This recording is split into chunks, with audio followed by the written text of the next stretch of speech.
It's 8 o'clock.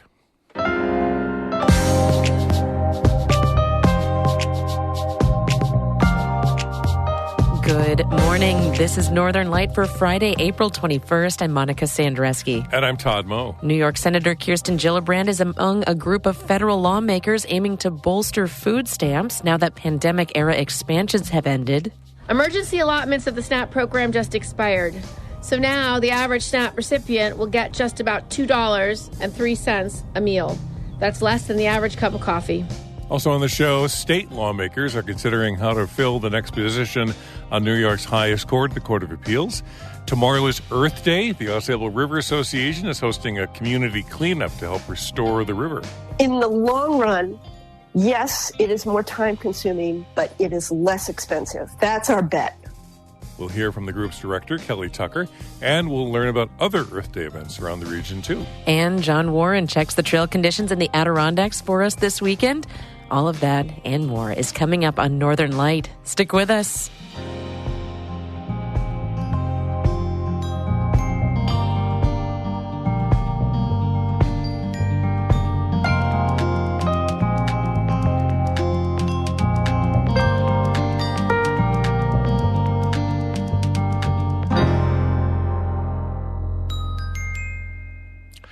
Broadcast of Northern Light here on North Country Public Radio is supported by Barstow Subaru, Potsdam, committed to the safety and security of all-wheel drive. Details at barstowsubaru.com. And Adirondack Foundation, helping people and families build a legacy of generosity for the Adirondacks, adirondackfoundation.org.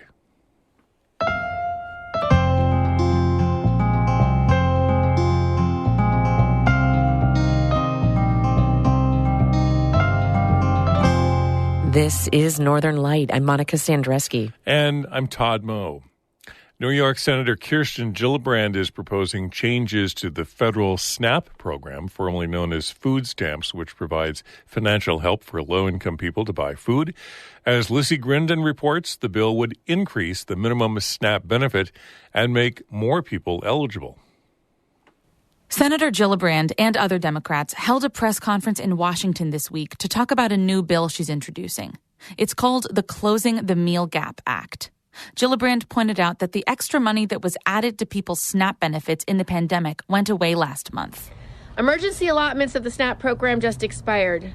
So now the average SNAP recipient will get just about $2.03 a meal. That's less than the average cup of coffee.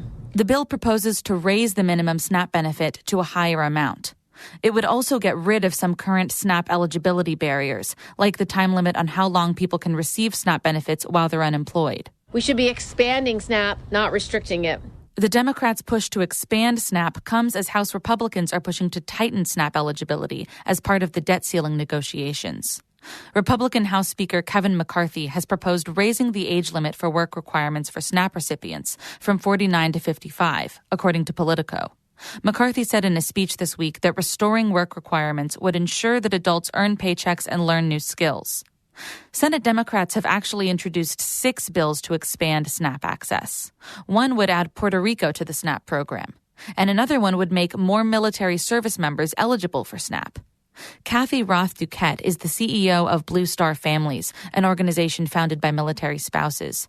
She also spoke at the press conference with Gillibrand about food insecurity among service members. I represent the currently serving military and our families.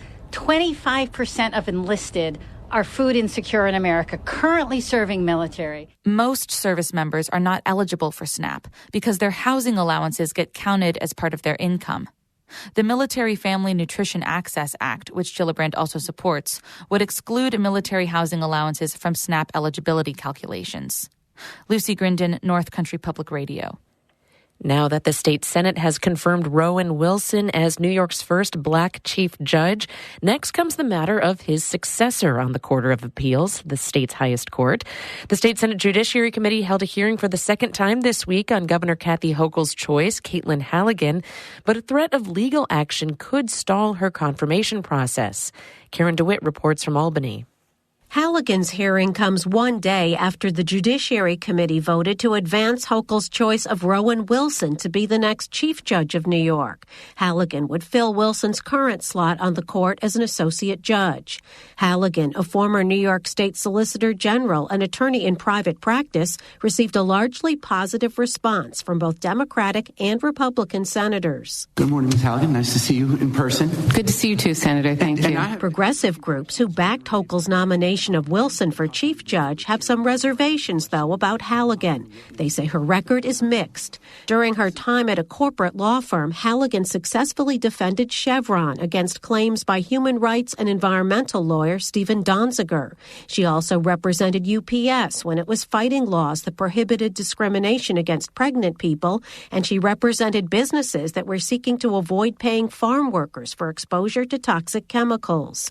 Peter Martin, with the criminal justice advocacy group Center for Community Alternatives, says there's another side to Halligan. Martin says Halligan's pro bono work effectively represented tenants in reinforcing the constitutionality of New York City's rent control laws. She also represented Amazon employees seeking better working conditions.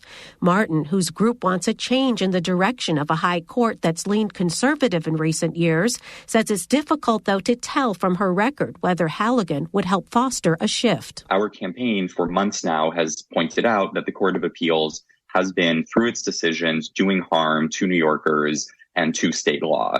And that needs to change. We just don't know if Halligan will be a judge who will bring that form of change to the court. During Tuesday's hearing, Senate Judiciary Committee Chair Brad Hoylman-Siegel asked Halligan about her record defending both corporate and progressive clients. As an advocate, your client's views don't necessarily reflect your own. Halligan agreed, saying that in a number of cases where she represented a client and forcefully advocated for their side, she might have taken a different view of the outcome had she been sitting on the bench as a judge. But that's not the role of an advocate. And so in whatever capacity I represented a client, I've done my best to bring to the court whatever arguments there are on that client's behalf. Halligan's confirmation by the full Senate could be delayed, though. Republicans who are in the minority party in the legislature are considering a lawsuit. Hochul picked both Halligan and Wilson's names from a single list of nominees presented by the state's Judicial Nomination Commission.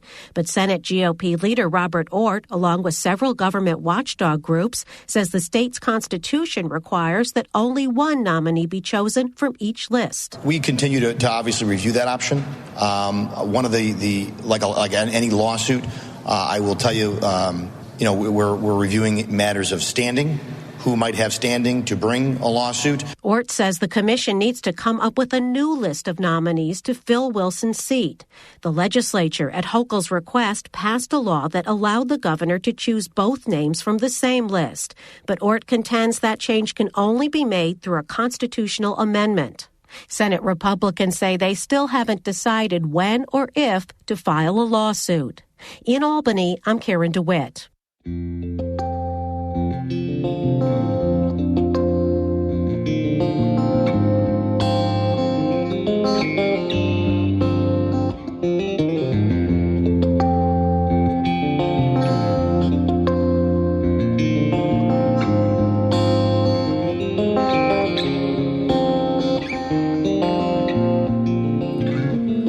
You're listening to Northern Light here on North Country Public Radio. It's coming up on 9 minutes past 8. Good morning. I'm Todd Moe. And I'm Monica Sandreski.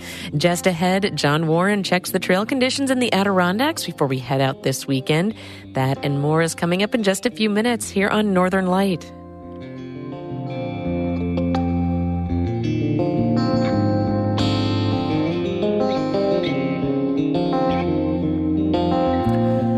Music from Gananoque, Ontario. This is Evan Veenstra. Check out more of his music on our website anytime, ncpr.org/_ Evan Veenstra. Northern Light is supported by Cloud Splitter Foundation, acknowledging Blue Seed Studios, where artists, educators, and community members can learn and participate in artistic experiences. More at bluseedstudios.org. And by Telehealth Coalition Task Force, offering New Yorkers training to access confidential telehealth services across the state. More information is available at telehealthny.info.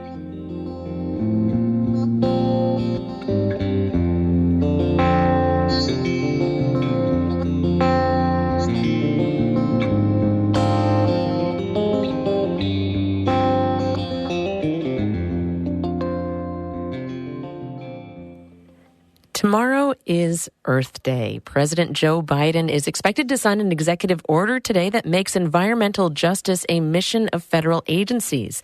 The agencies will be instructed to use scientific data to understand how pollution hurts human health. The order also sets up an environmental justice office in the White House. Folks around our region are aiming to make change too, including along the Ausable River in the eastern Adirondacks. You can help clean up the banks of the river tomorrow from 10 a.m. to 1 p.m. Kelly Tucker is the executive director of the Ausable River Association.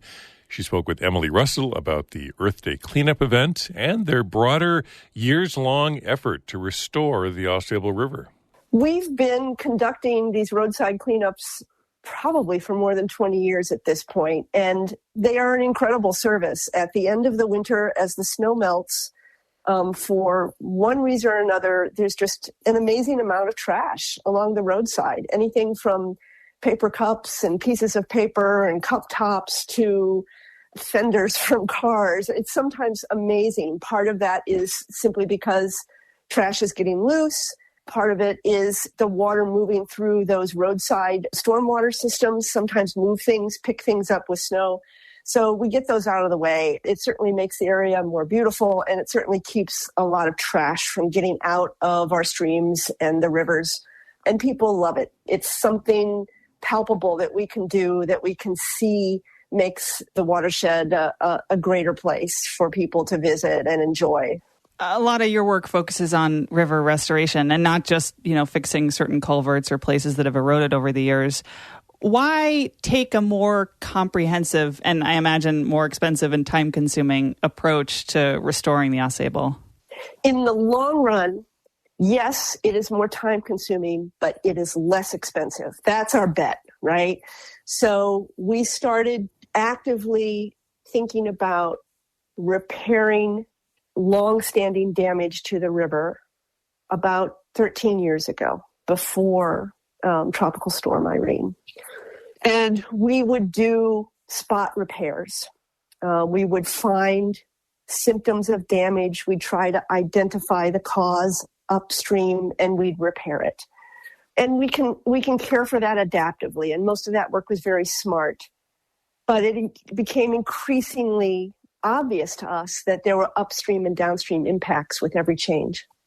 So what we started thinking of is an assessment of a system, the East Branch system or the Lower East Branch.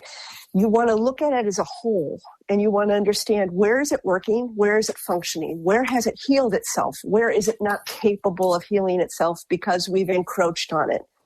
We can't make it perfect. We don't stop flooding. But we can think more comprehensively about, if we look at a 12-mile stretch of river with its tributaries, and we spend the year it takes to do the science to understand why it works, where it's working, where it doesn't work, then we identify, as we have done for the lower half of the East Branch in the town of Jay, we identify those 13 projects that we know if we get those done, we're going to see ecological uplift. We're going to see sort of an economic foundation for people to see more predictability in how the river responds. And in general, we're just going to see aesthetically a more pleasing river. I wonder what your personal relationship with the river is. My husband and I moved here in 2009, so we don't have that depth of knowledge. I grew up at the confluence of the Mississippi and the Missouri, so rivers have always been just a fascinating topic for me. I've always watched them. I have a tributary of the East Branch Ausable River in my backyard. I quote-unquote own it. I visit it every day. It's a source of solace. It's fascinating to watch. During Irene, it was as big as a section of the Hudson I'm familiar with in North River. And I spend a lot of time on the East Branch, which is a 1 mile walk for me. I drive to the grocery store along the West Branch. So they're really just constants. And I know that my neighbors love them and sometimes fear them. I was here when Irene inundated the hamlet of Upper J and the hamlet of Sable Forks and Keene. Oh my goodness, and Keene Valley. So I helped my neighbors clean up after that. I developed friendships out of that. And in many ways, the reboot of the Sable River Association came out of that. So yeah, the river's a constant. It's a pleasure for me, but I also know it can be a fury.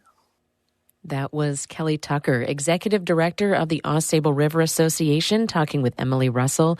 If you're interested in helping with the roadside cleanup along the river tomorrow, they're meeting at the Wilmington Town Beach at 9:30, and cleanup is from 10 to 1.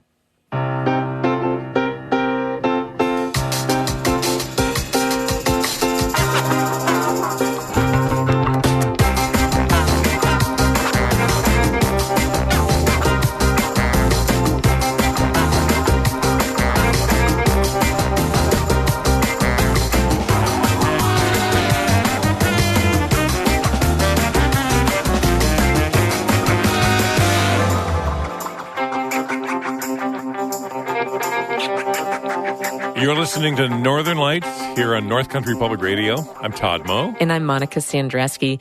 In just a minute, a look at Earth Day events throughout the region. Then stick around after the show for Bird Note, how fields of grass are valuable habitats for birds. That's just ahead at 8:42. But first, Todd has a look at the weather for us. Weather Service says partly cloudy skies, so a mix of clouds and sun today. Some scattered showers along eastern Lake Ontario, where the temperature could hit 80 this afternoon. Winds, light winds out of the east-southeast. Elsewhere, though, highs probably in the mid-70s. With, again, a mix of sun and clouds and winds out of the east-northeast. Some scattered showers overnight tonight, lows in the upper 40s, low 50s, and then tomorrow, about a 30-40% chance of rain showers. Saturday highs mid-60s to near 70, 90% of rain, 90% chance of rain on Sunday. Maybe some heavy rain showers with highs in the mid-50s, near 60. Cooler the early part of next week with scattered showers both Monday and Tuesday and highs in the low 50s. Here with a look at trail conditions, outdoor conditions for the Adirondacks for this weekend is John Warren. We could see some rain this weekend, especially Sunday. Most snow is melted at lower elevations, but higher elevations still have snow, and rain and snow melt could combine to make some rivers and streams impassable this weekend. Plan alternatives in the event a stream you cross in the morning is impassable in the afternoon. The mud season advisory remains in effect, so it's best to avoid hiking above 2,500 feet to reduce negative impacts on the trails and natural resources. Stick to lower elevation and southern exposures this weekend to avoid mud, but wherever you go, expect to get muddy and walk through, not around mud, to avoid widening trails. Summit winds are expected to be as high as 60 miles per hour on Saturday night, so expect to encounter blowdown on Sunday. Summit temperatures on Sunday are expected to remain below freezing, with wind chills on summits in the 20s through the weekend. All skiing is ended for the season. Whiteface, which saw top-to-bottom skiing on opening day for the first time ever, had 145 days of skiing this year. It's now whitewater rafting season, and most waters are now open, allowing for some early paddling. Be careful, though. Many drownings happening at this time of year due to cold water shock. Water temperatures remain in the 40s. All people in small boats are required by law to wear a life preserver at this time of year. The burn ban remains in effect, and the fire danger is moderate. Use caution with campfires this weekend. And finally this week, DEC has closed a number of rock climbing routes to protect nesting peregrine falcons. You can find a full list online, but there are closures at Chapel Pond, Moss Cliffs, and Notch Mountain, Polka Moonshine, Crane Mountain, Shelving Rock, Sleeping Beauty, Rogers Rock, and Potash Mountain. Those are the outdoor conditions in the Adirondacks for this weekend. For North Country Public Radio, this is John Warren from the New York Almanac. Online at NewYorkAlmanac.com. You're listening to Northern Light right here on North Country Public Radio. It's 8:19. I'm Monica Sandreski here with Todd Moe. And I want to let you know about a few of the Earth Day events happening throughout the region. We heard from Emily Russell earlier in the show about the Sable River Association cleanup tomorrow. You can head to the Wilmington Town Beach at around 9:30 to prepare and register for that cleanup. Also, consider joining with the North Country-based group Talking Rivers tomorrow. They're holding a public conversation on Saturday afternoon in Potsdam to learn how that town passed the rights of the Racket River resolution to protect the waterway. They'll also discuss how other towns can do the same for the rivers that are part of their communities. In the event, we'll hear directly from the people involved, including Abraham Francis. He's the former program manager for the Mohawk Council of Akwesasne Environment Program, and Blake Lavia and Tinsun Aguilar Izo, their environmental organizers, and artists from Talking Wings and Talking Rivers, along with Lynn Hall, Potsdam Town Board member, and others. That event is expected to start at 3 o'clock at Snell Hall at Clarkson University tomorrow. Stop by Nature Up North's 7th annual Earth Day, their 7K trail run and walk. Actually, don't just stop by, but step off and join them for that walk. It's tomorrow. There's still time to register. There's same-day registration. Check-in and day registration starts at 8 o'clock tomorrow morning. 8:30 is the start time for the walkers. 9 o'clock the start time for runners. And again, you can sign up tomorrow. Stop by at 8 o'clock. And for more information, check out their website, natureupnorth.org. That's the 7th annual Earth Day 7K trail run and walk presented by Nature Up North at St. Lawrence University.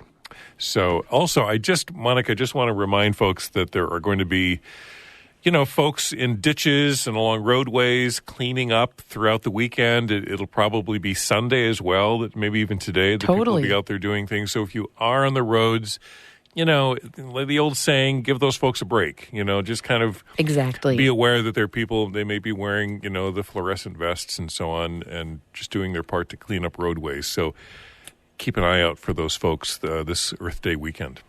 And another way to celebrate, too, you can check out the exhibit that's going up at the Tahawas Gallery in Ausable Forks. It features more than 70 wide-ranging colors by Scroon Lake artist Larry Vanderberg. The exhibit is called Through 7 Lenses, Respecting the Ordinary, Imagining the Intangible. You can head to the gallery tomorrow and every Saturday from 1 to 2:30 or by appointment. You can find out more about that exhibit opening by emailing tahawascenter@gmail.com. And if you're familiar with Blue Seed Studios in Saranac Lake, you know that their open-minded mic nights have been a local favorite for years. Now they're calling it the Sober Open-Minded Mic Night. It's inclusive for everyone, children, families, people in recovery. And there's an event tonight from 7 to 9. In-person sign-up starts at 6 o'clock. It's the spotlight artist for April is Sam Madden, stand-up comedy. But you can stop by as well. It's an open mic event at Blue Seed Studios in Saranac Lake, 7 to 9. You, your families, your friends, sing, dance, read poetry. Join Sam Madden for some comedy tonight, starting at 7 o'clock. Sober, open-minded mic night at Blue Seed Studios in Saranac Lake. Well, and also tomorrow at Blue Seed Studio is the Earth Day Fashion Show. It's they're using trash and turning it into clothes. As they say, it's not your ordinary fashion show. It's all about creating by reusing, all from trash. That's tomorrow at Blue Seed Studio. The doors open it's not. It's at the Garagerie in Saranac Lake, and the doors open at 6 o'clock. The show is at 7. You can register the event and find out more at blueseedstudios.org. Here's an event that's really cool. It's happening tomorrow at Harrietstown Town Hall. It's the Adirondack Teen Writing Anthology book launch. 70 teen writers from around the Adirondacks will see their creative work published in the first Wild Words Adirondack Teen Writing Anthology this spring, and the book launch is tomorrow. It's a free event. It's open to everyone. Everyone is welcome. It's at Harrietstown Town Hall on Main Street in Saranac Lake, 2 o'clock tomorrow afternoon. You'll be able to pick up a copy of the book, and you'll be able to meet some of the featured writers. And I think they're going to do some readings from the book as well. That'll be a lot of fun. And in Canton tomorrow, folks are finding a chill way to vibe out and get outside. St. Lawrence University is hosting the North Country Folk Festival tomorrow. We heard about that from our intern Maya Mackey yesterday. And right now, we've got a music preview to get us in the mood for the Folk Festival. This is the song I'll Be Getting By the Brooklyn-based bluegrass band Damn Tall Buildings.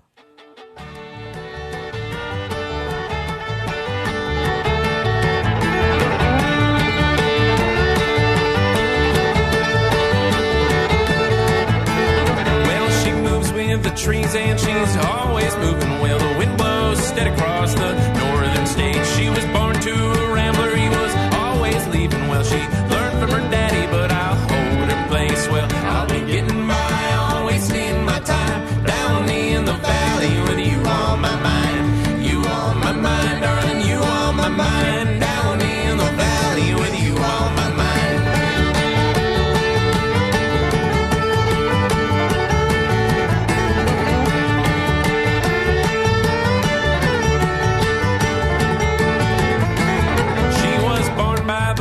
Of the Illinois River, well, the current pulls the hardest when you're tired and worn. When the water hits the shore, you can almost hear her singing songs about the river and the place she's born. Well, I'll be getting by, always wasting my time down in the valley with you on my mind. You on my mind, darling, you on my mind. Down in the valley with you on my mind.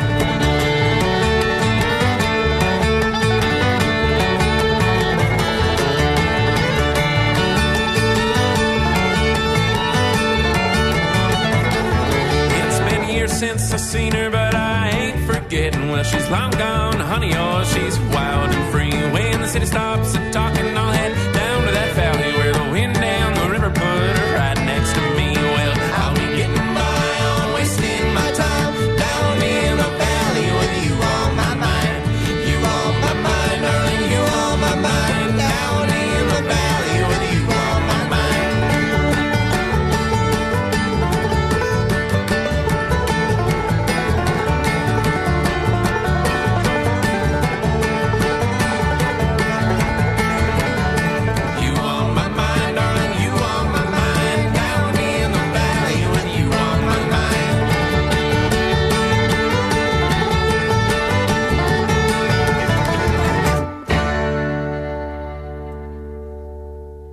That is I'll Be Getting By the group at Damn Tall Buildings. They're performing tomorrow on the St. Lawrence University Quad as part of the North Country Folk Festival. That is music happening throughout the day tomorrow, along with many local vendors that will be set up throughout the day on the quad. That's got to get your toes tapping. Oh, it definitely does. I thought of you when I was selecting a song about them to play. I was like, oh, Todd will love this one. I totally love that piece. It's so much fun. I got to tell listeners the number of times you've said yeehaw in the last 3 minutes. I don't know if I could count. I've been singing along. What can I say? It's 28 minutes past 8, and that'll do it for Northern Light on this Friday, the 21st of April. Thank you so much for listening, and a lot of folks to say thanks to, Monica, not just, listeners for their financial support, but the team behind everything you hear on Northern Light. Yes, Northern Light is produced by a wonderful, truly wonderful team of people that I am grateful for every day. I was just telling somebody yesterday how much I appreciate where I work. Kara Chapman, Amy Feiereisel, Lucy Grindon, Emily Russell, our news director, David Summerstein, who edits each and every one of our stories that you hear on the show and guides us in how to make our stories more complex, ask better questions, get more human voices, more voices on the air from you and your neighbors. That all comes from David Summerstein and our assistant news director, Emily Russell, of course. Also to thank my co-host, Todd Moe. And my co-host, Monica Sandreski. Monica, I'm still thinking about that sound that Matt sent us yesterday to try to stump me, and I'm ready for another sound bite. I want to hear more sounds. Yes, we need to hear from you, dear listener, in order to do that. Listeners, many listeners throughout the region have sent in sounds for us to play on the air to see if we can play it on the air and stump Todd. He's such a good guesser. Yes, to see if he can guess it. You be next. Record your some sound in your world. Grab your phone, use the voice memo or voice recorder app, and share it with me, Monica at NCPR, and you just might hear it on the air. We're trying to stump Todd with our sounds, so send in yours. And also, if you miss an episode of Northern Light, never fear. You can listen back to the archive any place you get your podcast. And while you're there, you can find our daily news roundup, Story of the Day. Until Monday, I'm Monica Sandreski. And I'm Todd Moe. Thanks so much for listening. Happy Earth Day. Be well.